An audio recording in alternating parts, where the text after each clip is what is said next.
আসসালামু আলাইকুম সবাইকে। গত ভিডিওতে আমি আর্টিকেল নিয়ে আলোচনা করেছিলাম এবং সেই আর্টিকেলে দি অথবা দা, এই দি এবং দা নিয়ে আমাদের পড়াশোনা করতে হয়েছে।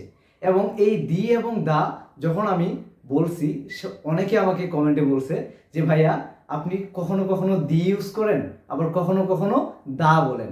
এই দা এবং দি দুইবার দুই কথা বলার বা দুইবার দুইটা উচ্চারণ করার কারণ কি? আচ্ছা, আজকে আমরা জেনে নিই এই কখন আমরা দা বলবো এবং কখন আমরা দি বলবো। তাহলে শুরুতেই দেখি যে যদি আমরা এরকম দেখি যে দা, এখানে একটা ওয়ার্ড আছে, সেই ওয়ার্ডের প্রথম অক্ষরটা যদি কি থাকে, এটা কি ভাওয়েল না? এ ই আই ও ইউ, এই যে এগুলা কি পাঁচটি হচ্ছে ভাওয়েল।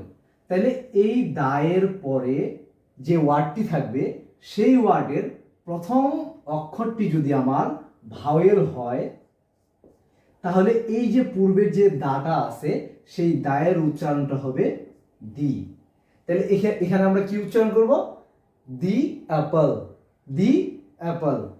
এখন আরেকটি আছে দা, এবং এর পরের যে ওয়ার্ডটি থাকবে সেখানে আমার ভাওয়েল না থাকে, অন্য কোনো ওয়ার্ড থাকবে, যেমন কাউ। কাউ, এই যে কাউয়ের যে প্রথম অক্ষরটি আছে এটি হচ্ছে আমার কনসোনেন্ট অক্ষর।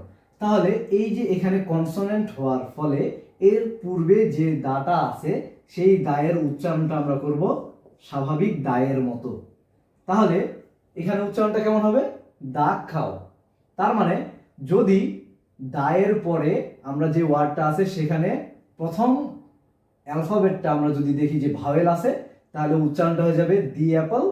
আর যদি এই দায়ের পরের ওয়ার্ডের মধ্যে প্রথমে যে অ্যালফাবেটটা আছে সেটা যদি কনসোনেন্ট হয়, সেক্ষেত্রে আমরা উচ্চারণ করব দা। তাহলে দা খাও। ধন্যবাদ সবাইকে।